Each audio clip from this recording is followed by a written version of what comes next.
Welcome to Retire Smarter. Walter Storholt here with you alongside Kevin Kroski. And you know what? Now that we've done more than 90 episodes of this show over the past few years, it's gotten to the point where we know that we've picked up a lot of listeners at various parts of the journey. Maybe you're one of them. And many of you who weren't around since the beginning have perhaps never gone back to hear some of our earlier episodes. Well, if you sure wish you could go back and catch some of the best past episodes, but, maybe you don't have the time to go consume every single one of them, well, you're in luck. We've done some of the hard part for you. We're going to give Kevin a few weeks off from taping fresh material to make it through the end of tax season here, and then he'll be back, of course. But in the meantime, we've assembled a special 5-part series, a Retirement Rules Rewind, if you will, where we've selected episodes from our most popular series of the past. Now, these are going to be select episodes that deal with retirement rules that you've probably heard before, but, we like to challenge those rules on this show and see if they truly should be called that.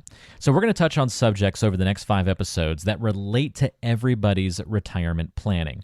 So there's something here for everyone. And even if you had listened to these episodes way back when, well, it's been a few years, so never hurts to have a refresher. So sit back and we'll rewind right into the meat of a previous episode as part of our Retirement Rules Rewind. Part 1 of our series is Rules Gone Awry, the 80% spending rule. On one of the questions about retirement that I think it's very hard to get a good answer if you just Google this online, Kevin. It's one of these things where there's kind of a nebulous answer. There's not an exact science to it, so it seems. And so I'm curious to get your thoughts on this. And something I was actually talking with my folks the other day about how much money they're going to need in retirement. What kind of income do you need? And my mom kind of just randomly came up with this thought of, well, I heard you need 80% of your regular income in retirement. It was just sort of this figure she pulled out, but she couldn't put her finger on, why she came up with that number, whether that was accurate or not. It was just sort of what was in her mind. So let me ask you, is that an accurate number to pick for how much income you're going to be in retirement? How does that conversation usually shape up with folks? Yeah, if it's accurate, it's usually by chance rather than by design. So Okay. It's one of those rules, though, and there's about 7 that I've identified and have written a lot about and actually am assembling into a book that should be out the fall of 2018. I'm kind of calling it Retirement Rules Gone Awry. We'll see if that title sticks. But one of them is this spending rule that you're going to need 80% of your pre-retirement income in retirement. And basically the theory goes that, hey, you're not saving in your 401k or your IRA. You're not paying payroll taxes anymore. So you don't need 100%. You only need 80%. And I say that is only going to be accurate by chance, just based on a lot of experience and actually looking at the numbers for several, we serve more than 170 families and literally running the numbers for them, understanding their current lifestyle, looking at their current spending, and then how it's likely to change over time. And then not only doing that up front, but then monitoring these plans for people as they get into and throughout retirement. So practically speaking, from experience, it just doesn't hold water for most of our clients. Now, for those that it does hold true, there's a segment of the population, I'll call them kind of middle America, if you will. And middle may sound, I don't want to say okay, but when you look at the statistics, middle America is basically household income less than $60,000 a year. So it's not that much money. In middle America, generally, those typically aren't our clients. So for those people, the middle America people, that probably holds true. They're spending their take-home pay. They're going to need to keep spending it all the way throughout retirement, and they're going to have some costs that are increasing. But those people are really typically the only people that it does apply for unless it's purely by chance. Okay, so purely by chance is where you will find that that's an accurate summation of how much income you're going to need in retirement. So where do we go from here? If that's not really going to be that accurate of a model, what do I tell my mom? Tell me, Kevin. You gotta tell your mom she needs to run the numbers, Walter. I'll break it down by some categories here. So I talked about how the savings and the payroll taxes are going to go away, but think about some other changes that you're going to have in retirement. So one of the biggest ones is healthcare is going to be different. So you may go in and be on, say, COBRA and stay on your employer plan for up to 18 months after you retire. If you do that, one of the things that you're going to notice is the employer is not paying a subsidy anymore for your benefits. So you may go from paying 100 or 200 per pay or a couple $1,000s per year to paying 100% of that. Technically, they're allowed to charge you 102% of the premium, a 2% admin fee on top of the actual charge for the health insurance. So that's one of the biggest things that people wake up to, where, retirement's definitely different and health insurance is one of those big ways. Now, you're not going to be on your employer plan or even on what I would call an exchange policy if you need to use one of those for all that long, because Medicare is going to kick in at 65. And so that's going to be another transition, and the cost structure is going to be a little bit different and probably more favorable when you get there. But that being said, that's a big difference, because when you're working, the health insurance is being subsidized generally by your employer and also being deducted pre-tax from your pay. When you retire, you have no subsidy, particularly before Medicare at 65, and you're paying with after-tax dollars. Okay, so a lot of different moving pieces there that come along with trying to determine what your expenses and thus what your income is going to look like during your retirement years. And where do you see this varying a lot for most folks? Because what I'm hearing here is it's going to be a different percentage for some people. So it's definitely not going to be 80% across the board, but it's also not going to be some other number across the board. It's really going to vary from person to person, and some may need more than what they're making in retirement. Am I reading the tea leaves correctly here? Yeah, you are. And, it's very customized. We're all different, and we all have different, means and desires and goals and dreams. But, you're going to have some expenses that are going to be around as long as you are. We really lump that into that needs bucket. Certainly health insurance is part of that bucket, but that bucket for health insurance anyway is going to increase at a faster rate, generally speaking, than other expenses that you're going to have. So the other things that are in the needs bucket, I always like to say, heat in the house, food in the belly, gas in the car, those sorts of things, pay your property taxes, what have you. And those are the things that really do increase at kind of a normal trend line inflation rate, be it 2 or 3% or something like that, year in, year out, and you're going to have as long as you're on this planet. So those needs. You're going to lump in health insurance as part of those needs, but increase that at a faster rate than that 2 or 3%, probably closer to about 5%, what the averages have been over the last several decades for health insurance cost increases. But those expenses right there, you're going to have to measure them. There's different ways to go about doing it. We'll talk about those here in a little bit later, but those are the things that are going to be around as long as you are. And then the health insurance is going to ultimately comprise a bigger portion of your spending, as you age. You're going to use more care in the later stages of your life. That inflation rate is going to keep driving those costs higher and higher, at least until that trend changes. It's been that way for quite some time.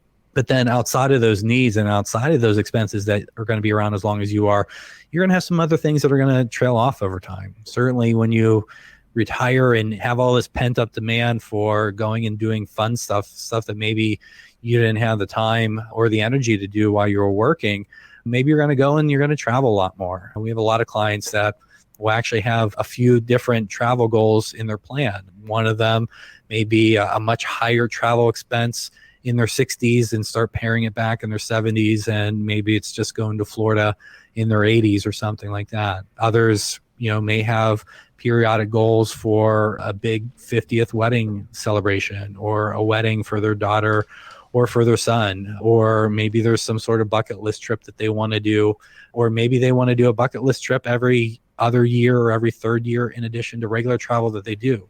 All those things that I just talked about outside of the needs bucket, change over time. We like to call them lumpy expenses. They're going to be things that are going to show up. They're going to be things that go away. They're going to be things that happen from time to time. Similar to a car purchase. You're not going to go out and buy a brand new car every year. And in fact, as you get older, you're going to buy cars less frequently. You're going to be putting less mileage on them. You're going to be driving more with your spouse. And, as you age, your expense on vehicles is to become less and less, as it is on clothing and some other items. So not only are you going to have needs that are going to be around and these other expenses that are going to happen from time to time, but are also more discretionary. After all, paying, say, a mortgage payment or paying your real estate taxes is going to come first before you spend money on a big trip, right? We all certainly need some place to live, but that spending is going to change over time, and you can really see a sort of banding approach as you age. more commonly, maybe somebody says, hey, the 60s are the go-go years, the 70s are the slow-go years, and the 80s are the no-go years. But that keeps getting pushed back too. Yeah. It Tell that to my 80, 85-year-old grandparents. Yeah, I mean, exactly. And hopefully I'm disproving that when I'm in my 90s and maybe in my hundreds. I have a goal for that. But that's just the super slow go phase. Yeah, for sure. And even the slow go phase, I know plenty of people that still go down to Florida to their second home in their 80s and even in their 90s. Now, getting there and back and forth may prove a little bit more challenging. They need to rely on, their kids or something like that. But there's still a lot of people that do it and kind of disprove that 60s, 70s, and 80s kind of go, slow go, no go. My grandparents in their mid-80s on both sides. One still does their annual trip out to Arizona from Maine. And they will typically do not just a straight shot. They'll drive all the way from Maine to Florida, visiting family along the way, then shoot along the south to Phoenix. And then at the end of the trip, on the way back to Maine, instead of just driving straight back, they'll head up to Washington State and then take the northern route all the way back across the country. Still doing that in their mid-80s. And then the other set of grandparents just last year came back from an Antarctic cruise, a month-long Antarctic cruise where they left out of, I think maybe New York, and went all the way down to Antarctica, slicing in between South America and North America on their way down there and visiting Peru and, the temples and all sorts of different places along the west coast of South America eventually before they made it down to Antarctica. So they've now touched all 7 continents in their travels, which is pretty neat. That's remarkable. Yeah, everybody's different. We have a lot of clients that take mortgages into retirement and say that they're going to be paid off maybe when they're 68 or 72 or whatever it may be. Or maybe they get a mortgage on their second home that they plan on having for a period of years. And maybe they have a pension that doesn't increase with inflation, which most pensions don't. So you start factoring in these other things where, you have a mortgage, then it goes away, or you have a pension, but it doesn't keep up with, inflation and maintain your purchasing power over time. And very quickly, you start seeing where a simple rule like 80% of your pre-retirement income falls by the wayside for many people. Once you start getting beyond kind of like a basic living standard and start having the discretionary income, you have the option to go ahead and do more and add a little bit more spice to life. Then you're going to have some lumpy expenses, and those expenses are going to change over time. And even if you don't have a lot of those, as you age, things are still going to change over time. And that's very, very clear from different spending data that we have from like the Bureau of Labor Statistics tracks this. I saw a good study from Chase Bank. Chase has a lot of credit cards and a lot of customers. They're I believe the largest bank in the country and maybe the world. But they did a study showing that your peak spending typically is reached at age 45 and trends down from there. And so when you're 45, you probably have the kids, they're in school or college or something like that. You got your mortgage, you got your car payments, and you haven't built up enough financial resources maybe to pay cash for some of these things. But from 45 on, it starts trending down. And specific retirement research, there's a gentleman by the name of David Blanchett, who's the head of retirement research at Morningstar, just did a phenomenal study a few years ago and just showed how spending changes in categories as people age and also based on their wealth levels as they age.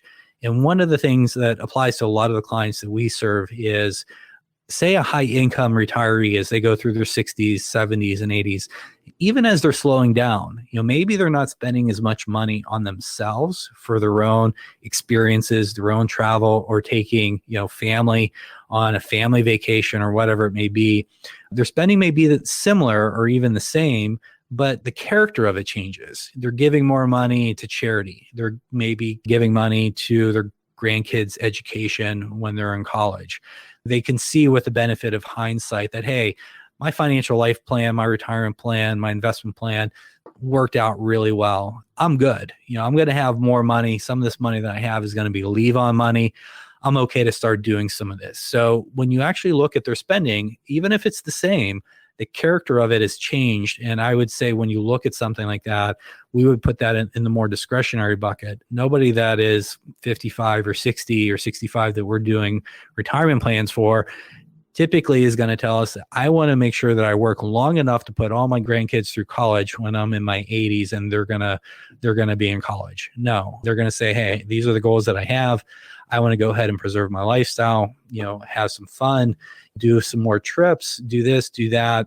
But then, if they end up in a position where maybe they did better than what they need for themselves, then their spending will change and they'll spend it on those more discretionary things I talked about. Pretty cool to just see the differences that we all have. What makes us unique impacts how we formulate our financial and retirement plans. And for two people who maybe on paper look very alike, Kevin, the actual plan that gets pulled together when you start factoring in the things like emotions and goals and needs and desires and all these non-financial things, it's probably pretty neat from your perspective to see two people that look the same on paper end up with totally different plans because of all those other factors.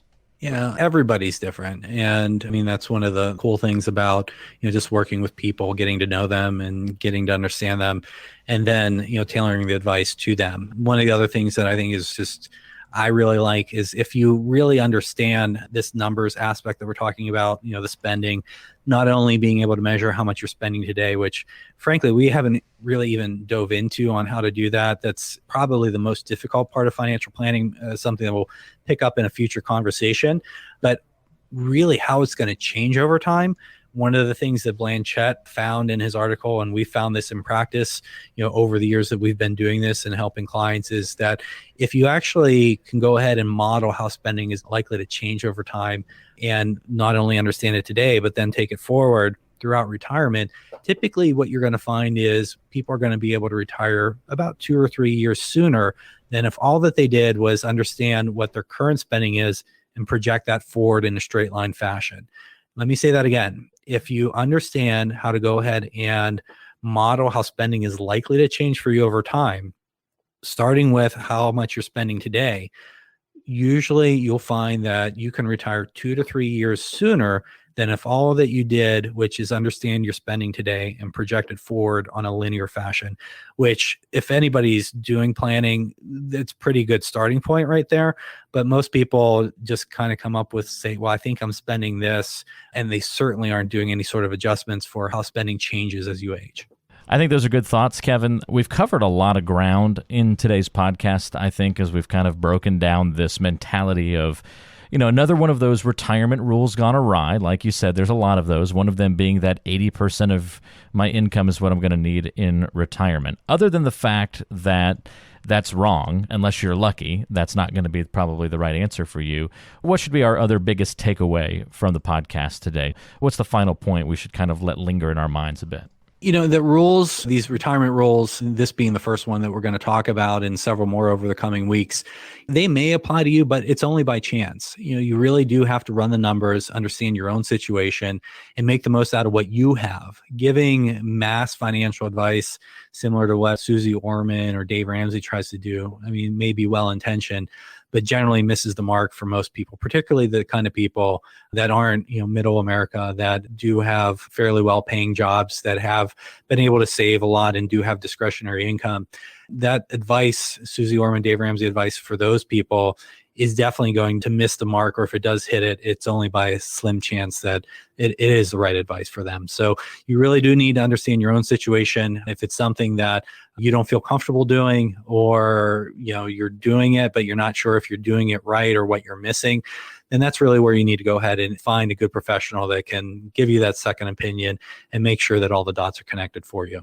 If you would like to get in touch with Kevin Kroski and the team at True Wealth Design, offices in Akron and in Canfield, so there's a convenient place to come by, say hello, and have a conversation about your financial plan. If you'd like, you can give them a call at 855-TWD-PLAN. That's 855-TWD-PLAN, or the number version, 855-893-7526, or the best place to do it probably for you is online, truewealthdesign.com. Click on the Are We Right For You button to schedule your 15-minute call with an experienced financial advisor with the True Wealth team. And you can just find out if you'd be a good fit, if you need to do a deeper dive into your financial situation, get kind of a health report, if you will, of where you stand currently with your financial plan.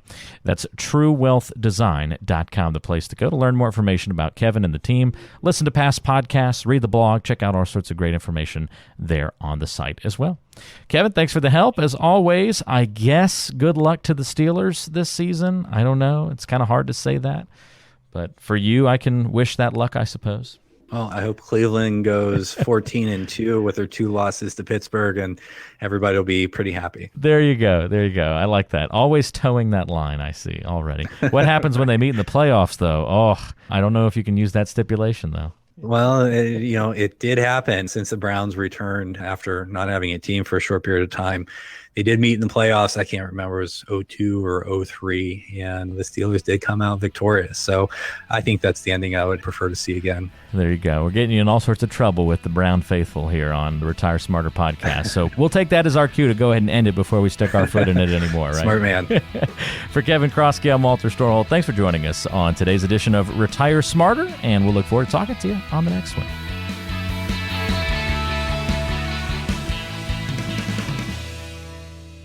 Information provided is for informational purposes only and does not constitute investment, tax, or legal advice. Information is obtained from sources that are deemed to be reliable, but their accurateness and completeness cannot be guaranteed. All performance reference is historical and not an indication of future results. Benchmark indices are hypothetical and do not include any investment fees.